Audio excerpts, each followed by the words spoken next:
족저근막염 진단을 받고 약을 먹고 있는데 발 뒤꿈치 주변이 또 아픕니다. 이거 수술을 해야 될까요? 일단 약을 드셨다는 얘기잖아요. 예. 족저근막염 같은 경우는 너무 많이 생기죠. 우리가 평생에 10% 이상의 환자분들이 생긴다고 하는데 꽤 족저근막염. 많군요. 네. 족저근막이라고 하는 것은 발바닥에 뒤꿈치부터 앞쪽까지 이렇게 뻗쳐가는 두꺼운 질긴 근막을 말하는 것인데요.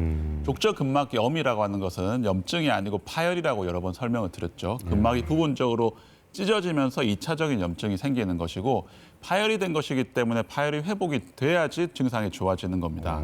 그래서 초기에 일반적으로 약물 치료를 많이 하게 되는데 아프니까요. 근데 약물 치료 자체가 통증을 완화시켜주는 그런 효과는 있긴 하지만 이 통증 완화 외에 이 족저근막이 파열된 부분 자체를 회복시키는 데는 직접적으로 영향을 주지 않기 때문에 통증을 일시적으로 완화시키더라도 또 파열된 부분이 손상이 되고 다치면 또 통증이 발생하는 것이거든요. 그래서 약물 치료는 단기적으로 짧게 할 수는 있지만 장기적으로는 이제 스트레칭을 잘하는 것이 기본적으로 매우 중요합니다. 스트레칭 하는 방법을 잠깐 알려드리면요. 스트레칭은 우리가 발을 양쪽 이 사진을 보시면 발이 예쁘죠. 제 발인데요. 사진을 보시면 오른쪽 이제 발바닥 스트레칭을 하는데 발을 이제 반대쪽 무릎에 올려놓고 오른손으로 발가락 5개를 전체를 올립니다. 전체를. 잡아당기는 것이고 중요한 것이 발목을 위쪽으로 무릎 쪽으로 잡아 당겨서 발목이 위로 젖혀져 있어요. 발목이 처진 상태가 되면 효과가 없거든요. 저렇게 잡고 있는 것을 약 5분 정도 하는 것이 중요한데 한 2, 30초 했다가 풀었다가 5분 정도 하는 것이 중요한데 그 정도까지 하지 못하시더라도 이 짧게라도 1, 2분 정도 하는 것이 중요하고 중요한 것은 저렇게 하는 스트레칭 자세도 중요하고 언제 하는지가 중요한데요. 언제 해야 되느냐? 아침에 첫발 디딜기 직전에 그리고 오랫동안 지금처럼 오랫동안 앉아 계시다가 또 일어나기 직전에 이렇게 해야 효과가 제일 좋습니다.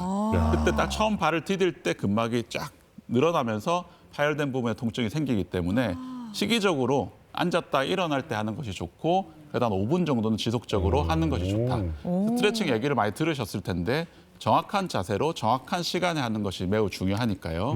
하지만 이렇게 6개월 이상 스트레칭도 하고 그다음에 약도 드시고 깔창도 쓰시고 했는데 증상이 지속되는 경우에는 우리가 이제 내시경을 이용한 수술적인 치료를 시행할 수가 있습니다.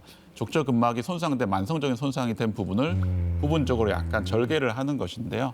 하지만 이 족저근막염은 기본적으로는 보존적 치료에 효과가 좋은 이 질환이기 때문에 수술까지 가는 경우는 없고 6개월 이상 많지 않고 6개월 이상 통증이 지속되는 경우는 혹시 족저근막염 말고 다른 문제가 있는 건 아닌지 먼저 체크를 해보시는 것이 중요하다고 할 수 있겠습니다.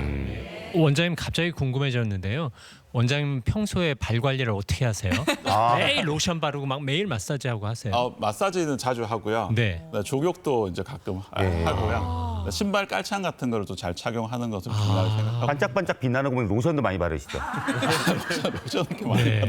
저건 아마 촬영 직전에 로션을 바르시는 감사합니다. 네. 다음 질문도 드려보겠습니다.